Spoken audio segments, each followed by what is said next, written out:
Hey everybody, I'm Nina Crowley. I'm Sika's Professional Affiliations and Education Manager, and I'm here today with Kate Foos, and she is a physician assistant practicing in Atlanta with Banana Bariatric. So thanks for coming on to talk with me today.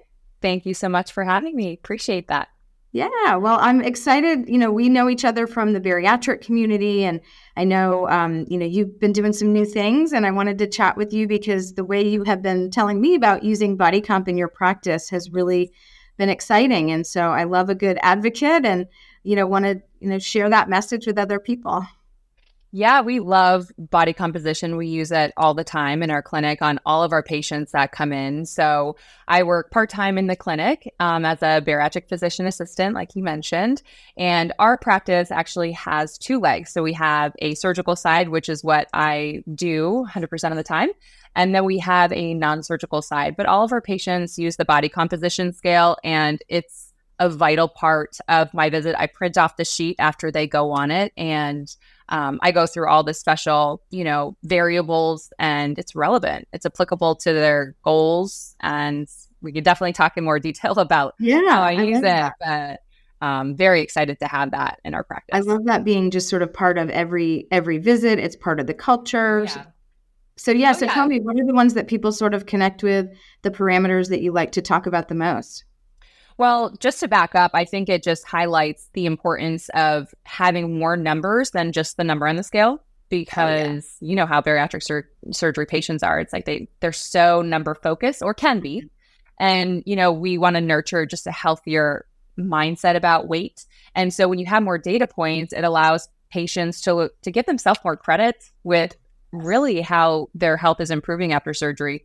So for us, when we get our print off, we have their body mass index, we have their weights. And what I love is that every time they step on the scale, we get data points that, syncs to their profile. So I can see the trends. So I see how, and I can show them that. And it shows them if they're in the red zone or the yellow zone and the green zone. So for those, aesthetic people who like the visual, this is really helpful to them to see, the progression of weight loss. We also have a breakdown on our sheets that is the fat mass percentage. So that's also really great to have someone going from the red zone to the yellow zone, but also the number, the fat mass in pounds. So I can show them and say, you weighed in with us last year, and this is how many pounds of fat you had of your weight. And now at today's visit, you lost 50 pounds just from fat alone, which is really cool, because then we're high-fiving each other. That's such a feel-good moment. And then we transition over to the skeletal muscle mass. And that also is a good patient education point, because I can show them, we expect you to lose some muscle mass right after surgery. So this is my conversation with like the 1 monthers after surgery and 6 months, because you're in a calorie deficit and you're not, I tell them all these things on some sort of activity restriction. But by the time I personally see them again at the 6 month mark, I'm like, we got to get your muscle back. We need you to look at what your baseline is, your nadir is from when you started, and recover some of that. We see a lot of loss in their torso. So that's another variable on the sheet that we review. I show them the picture of the person that has globally where all of your skeletal muscle mass is distributed on their body. And then you can see how the data point trends from the last time they weighed in, whether they lost strength or they recovered strength. And most of the time I see the most muscle wasting in the torso. So that's the core, the chest, the back. So in the beginning, we expect that just because of obviously the nature of abdominal surgery. But then I tell them, I was like, ensure that you're doing full body workout. So it kind of is a great segue into the conversation of the healthy habits we want our patients to establish with the bariatric basics of working out and incorporating strength training at least 3 times a week. And when they tell me they are, I say, okay, well, I can see that it's improving your lower body strength, but how about your upper body? And if they are, increase your weights. And we kind of titrate their goals and keep them on task to keep pushing themselves. So love the skeletal muscle breakdown variable. But my favorite part is the visceral adiposity variable on there.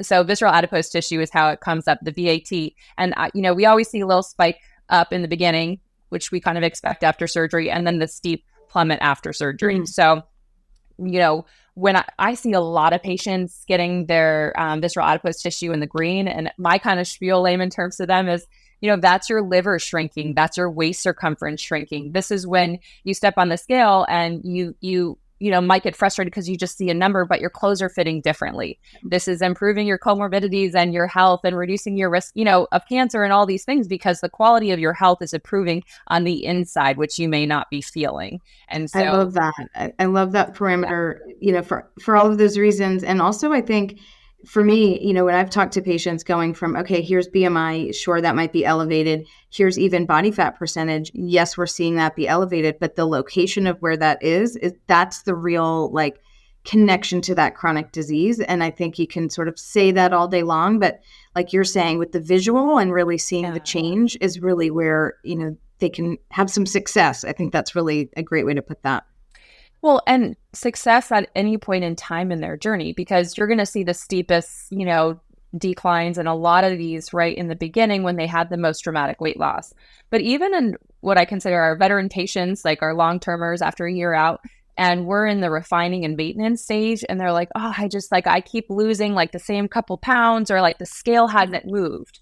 But they've incorporated something new in their routine, like working out or just trying to do water aerobics, all these things, right? And so I say, well, okay, let's see why the scale hasn't moved. But they could have lost, X number of pounds and then gained muscle. And so the net difference doesn't display itself on the number on the scale at their own home scale. So that's why I feel like the body impedance gives you just, more of a breakdown of what these numbers are, just to encourage them and give them in a better headspace, which is a huge part of this. If our patients feel like they're making progress, and that's the other part I mentioned, it's we're not looking for perfection here, this all or nothing mindset. Oh, yeah. That's destructive. Progress. That's all we're looking for. And just getting back on track is super helpful, because when some patients just like the data. They're like, okay, I have the numbers, and that's motivating for me, because now I have a new goal and I know where I was and what I'm capable of if they have regain, for example. So it's just a great way to incorporate in my visit all of the goals, all the bariatric basics, the application of, what we're saying medically with the behavioral lifestyle. And I can give them the sheet of paper, and you have those patients that have their 3-hole punch binders. They're keeping all their data and stats that's awesome. closely monitored. Oh yeah, they've got the tabs, they've got our surgery manual, there are highlighters. Well, and I think the ability to sort of really personalize it is important too. We're saying, okay, I remember for so many years sort of coming in as the dietitian after our surgeons would talk to the patients and saying, okay, let's undo all of that, mindset about the weight and the ideal weight and the weight loss. And just, it's hard to do when they're wrapping it all around that single number. So I like being able to say, here's some variety of data, but also that you would treat patients differently based on what those numbers are, and not just kind of that all or nothing thinking, but not just a one size fits all approach to, all right, because to me, eat less, exercise more, right? We all know that's biased, bad advice, and it's too simple to actually be helpful. But sometimes I hear eat more protein, lift weights, even though that might end up being the advice that we land on, I think it can have that simplified characteristic in a way. But when you see, here's why I'm making that recommendation, your Right. muscle mass started pretty low. So we're going to treat you, maybe see you more often, maybe have higher protein goals, maybe get you into, really preferentially lifting weights rather than more aerobic activity. And that's why. And you can see those trends. I think that's where it really kind of starts to all make sense for the individual. Well, and it helps with patient retention, which is a huge part, especially in private practice, of just long-term care. Patients are excited to come and look at their numbers and see. And even with patients who don't have scheduled appointments, I always tell them, if you're local, to where our clinic is in Atlanta, just come in and just get scaled, because they like that information. And it's allowing you to give them, like you said, more personalized care, because they're looking for help, they're looking for reassurance, they're looking for all this on social media and even in our own Facebook group that we have, but it's different. It gets them in the door and it gets them recommitted to you. in practice, which is great because then you catch things early on, and you can just keep them along the way. So I think it's a great tool to have. And it really just kind of modernizes your practice. It really sets you apart to have this ability to offer this great scale that a patient wouldn't have access to at home. So that's kind of cool. Love that. Yeah. Well, you're like our spokesperson. I think that's that's amazing. Yeah. Well, I stand behind it. I mean, I go on it too. And, and I'm guilty of like, oh, I don't know if I really want to look at those numbers and dump on that scale because it keeps you honest. But that's the accountability part of it too, which I think is important. And I think that even thinking about it like that for yourself reminds you that there's such an ethical, emotional reaction to something that is pretty data driven, right? So if you can kind of help reframe that into here's numbers, it's neutral information, it can help bring people down, I think, from that whole angst that they had about getting on a scale that, we know, right. I mean, in our population of people with obesity, severe obesity, like they've had such a long history with that complex relationship with the scale. So it's redefining that in, I think, a much more positive way. Well, to that point, I shift the conversation away from the quantitative data that the scale offers in terms of what the number is, because you said it yourself. It triggers kind of this diet culture headspace in our patients. And instead I say, this is more focused on the qualitative part of your health because I can see more information. And this is about health and longevity. This is for a lot of patients why they had surgery. And it's also a better snapshot because for some patients, the scale is like they're on it every single day. And they can get obsessive over, the ups, the downs. And I say, listen, if it's messing with your mind, just give it a break. But at least for us, like we have greater data points like spaced out because we're obviously not seeing them so frequently. And so it's a great reminder for our patients of how far they've come.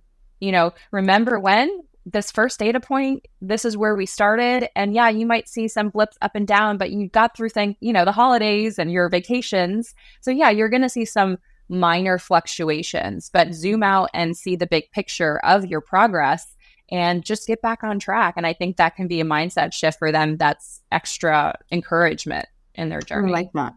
Yeah. There is an ability too, if you've got several measurements, to deselect the middle ones and really show them the first and last. And I think that's, especially you and I were talking about the body composition chart where you're plotting muscle mass and fat mass. Mm-hmm. If you show them the beginning and end of a year, I think that's even more, there's value in the frequency of measurement to show them it's not a straight line. It's not, how our brain wants to think about goals and meeting them. But here's where you were at the beginning and here's where you are now. Like I think that's a real nice visual.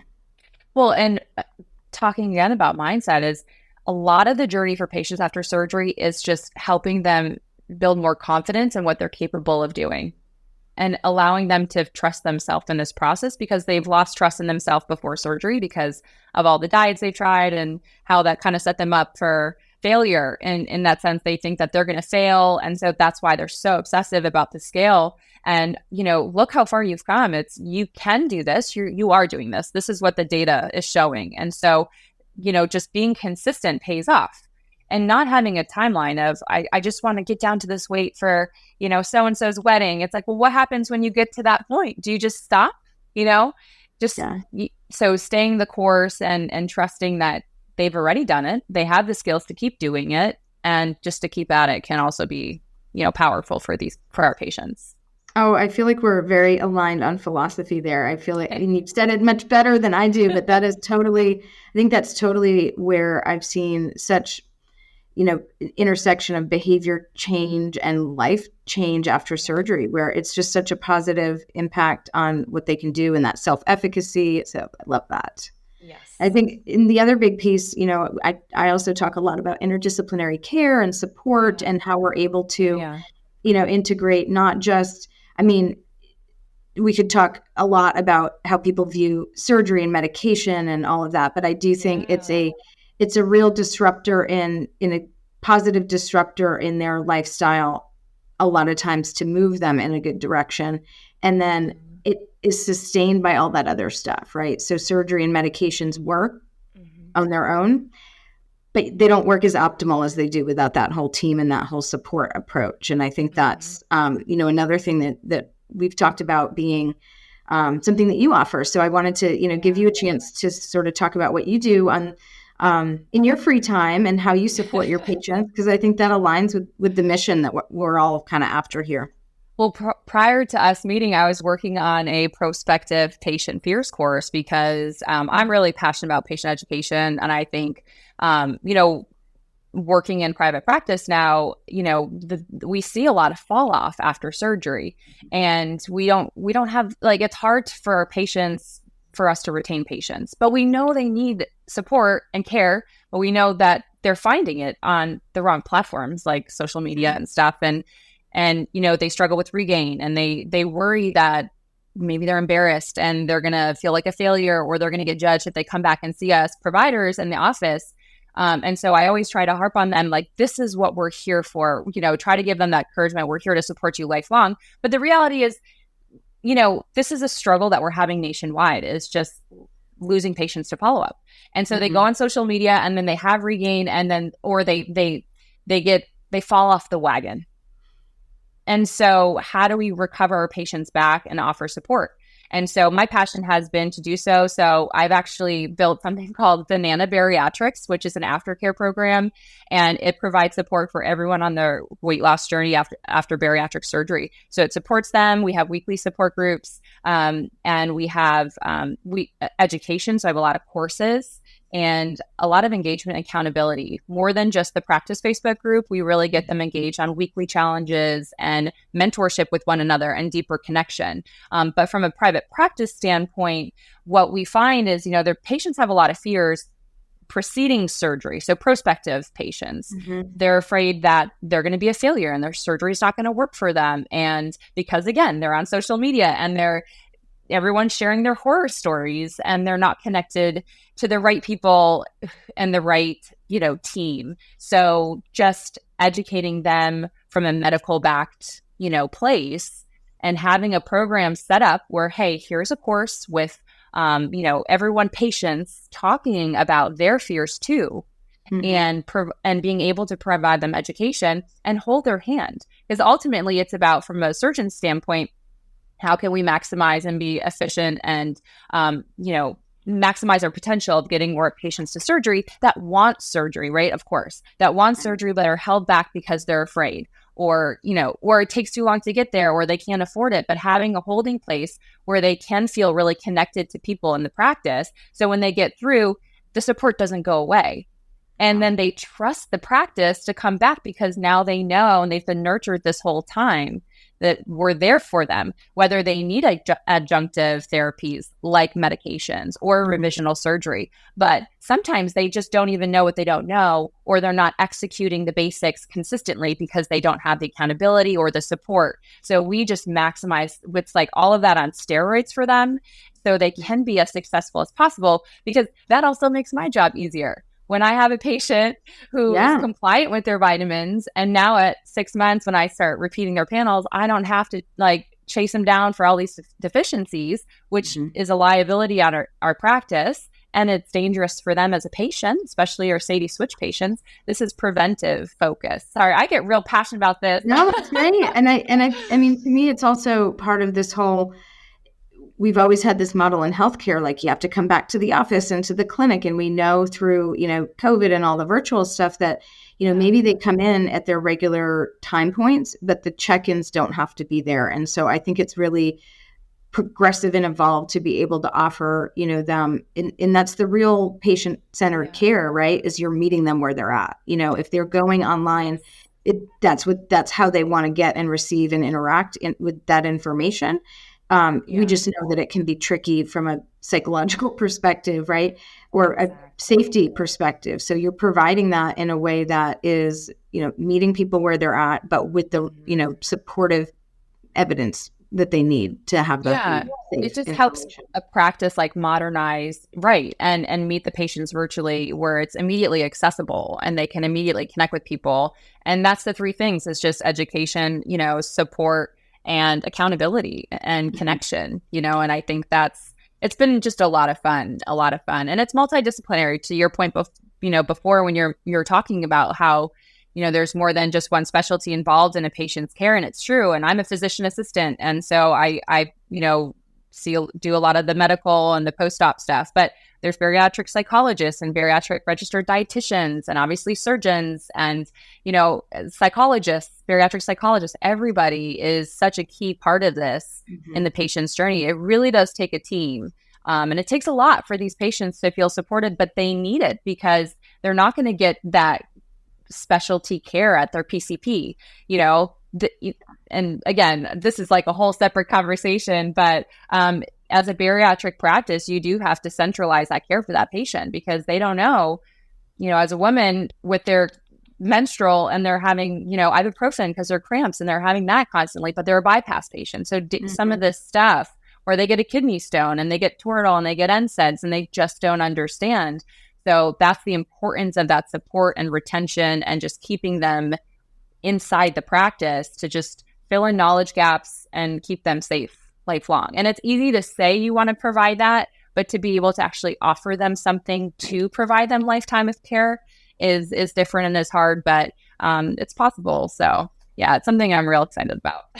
Oh, well, I love hearing that it's, that was, as a former bariatric coordinator, it was always, our goal to sort of figure out how do we keep patients that we know need us long-term involved when they're dropping off. And so there's so many, I think, different explanations or buckets or reasons that people, don't end up following up. And some of the ones you said were always interesting and tough for me. Like part of that is sometimes even we're so focused on that progress, not perfection, right? They're so focused on perfection, they worry they're going to disappoint the team. And, I talk to patients always in the beginning about that, about just, we're here for you. This is your story.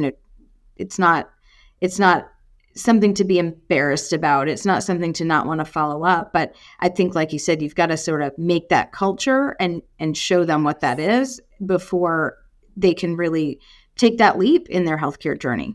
It's trust. It's feeling safe. It's being able to be vulnerable, but it's also not about us. I think we get in the way and we're like, come back and see us, come back and see us. And it's not about us. It's about, I lost my headphone. It's about them connecting to other people.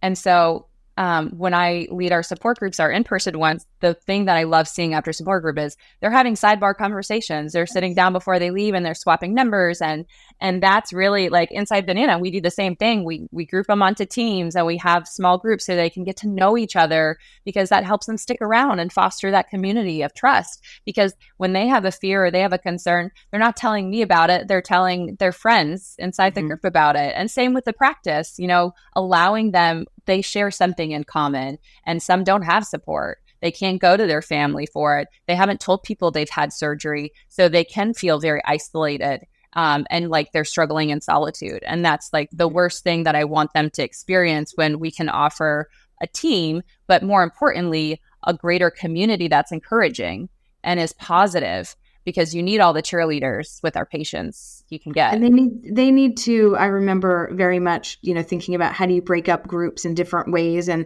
I ended up always coming back to, in the beginning, you need to sort of see where you're going and see those long-term lifers, patients who've been coming all for 10 years or longer. But then I think there's also value in being that sort of mentor, and it reconnects you to why you did it and remembering where you were before you had surgery. So I think if you're able to do that virtually, that's even got much more staying power than, lots of other methods. So I love to hear that. Yeah, we dialed up the support so we can segment more of our patients. So how we used to just have a monthly support group, but again, it's like you'd have the newbies come in and they have real concerns, but it's not relevant to a veteran patient, right? They have different concerns. And so being able to offer support groups just for men, just for women, a back on track group, a new patient group, and then a meal prepping group, which is a big part of it. I didn't even mention, we have a whole meal prep and planning part where we even have a meal prep support group where a bariatric patient leads it and she has like a homework assignment that they have to prep before so they can all cook together. So it's a lot of that like accountability, but now you're getting the specific support that you need on a regular basis And the virtual component is nice because if you can't make it because you work nights or whatever, the replay is still there and you can still connect with people after the fact. So you don't feel like you're missing out. And so that's been really great because, health is very holistic. It's not just like, yes, you need to meal prep, but like, where do you even start? It's like, how? Yeah. What foods do I have to buy? How do I even cook this? And how do I cook it relative to a bariatric patient who might have a partner who doesn't eat healthy and a toddler that is a kid? So it's like, yes, that's totally, and that's what they're, ending up seeking out, on social media and other places that aren't, understanding of all the nuances there. I think that's great. I would have loved to have more of that kind of support for my patients too. Yeah. It's been a lot of fun.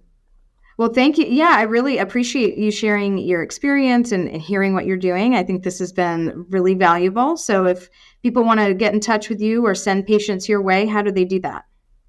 So they can email me at info@bananabariatrics.com and they can contact me that way. And patients in the Atlanta office, you can just email me too as well if you're looking to establish care in the region. Awesome. Well, Kate, thank you so much for joining me today and being available to keep doing this really great work. I really appreciate it. Thank you. And thank you for having this platform as well to spread your message. And thank you for the body composition scale. I love it. I use it all the time. Awesome. I stand behind it. So it's wonderful for our patients. Well, great. All right. Well, I'll see you hopefully at one of these upcoming meetings here in the next year. Absolutely. Thank you. Will do.